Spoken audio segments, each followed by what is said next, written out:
Hello, everyone. Welcome to the Newsbrowse News broadcast. On the 70th day of the ongoing conflict, the United States and Iran traded fire in the strategic Strait of Hormuz, with both sides accusing the other of aggression.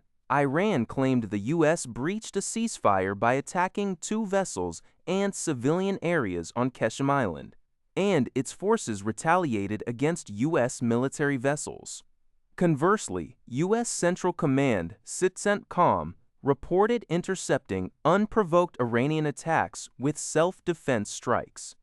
This escalation occurred just a day after U.S. President Donald Trump spoke of potential deals with Tehran, but also warned of resuming bombing. The conflict has wider regional implications, with Israeli strikes killing 11 in southern Lebanon and the UAE urging residents to shelter from aerial threats.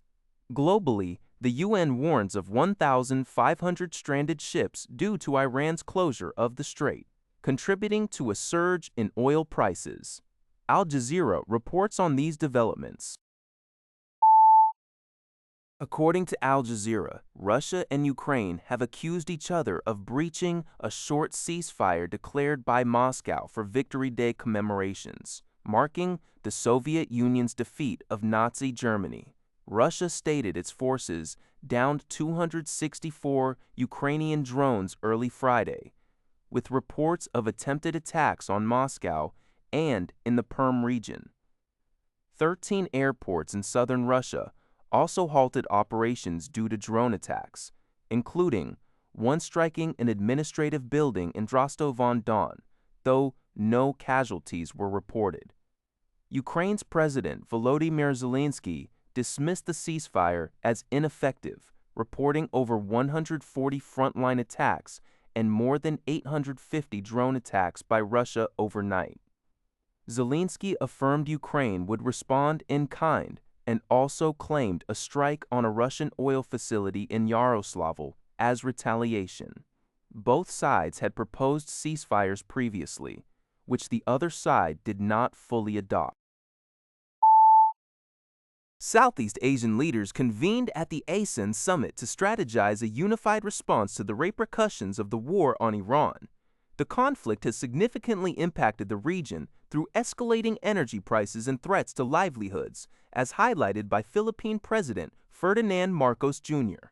The bloc is anticipated to advocate for enhanced energy cooperation and the reopening of the vital Strait of Hormuz, which has been partially blockaded, disrupting oil and natural gas supplies.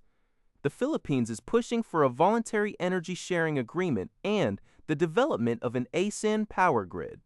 Several member nations have already implemented energy-saving measures and experienced supply disruptions. Experts anticipate substantive outcomes from this summit, focusing on economic cooperation and the implementation of existing agreements.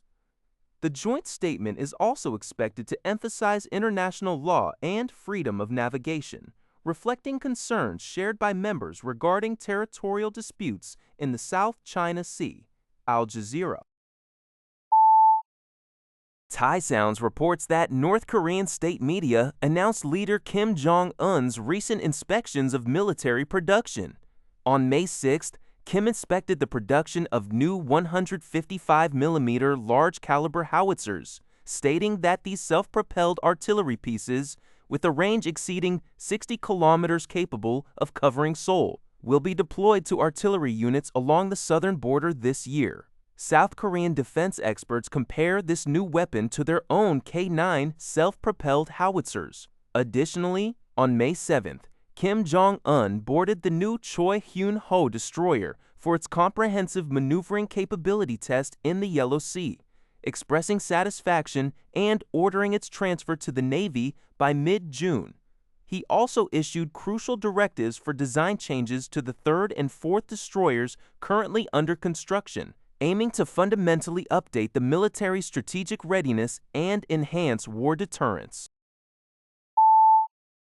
UPI reports that at least 3 people have died and several others were injured after Indonesia's Mount Dukono erupted on Friday morning. The volcano, located in North Maluku province, began erupting at approximately 7:41 a.m. local time, sending an ash column soaring more than 10,000 meters above its summit and drifting north. The eruption is reportedly still ongoing. Among the dead are 2 Singaporean nationals and 1 Indonesian citizen. Indonesia's National Disaster Management Agency, or BNPB, also confirmed at least 5 injured climbers. Search and rescue efforts are underway in the Mount Dukono area to evacuate climbers caught in the emergency situation. The volcano had been at a level 2 alert status since March 29th, the second lowest tier in Indonesia's 4-level warning system, indicating increased visual and seismic activity. Authorities suspect negligence by tourism operators who may have continued climbing activities despite a closure notice.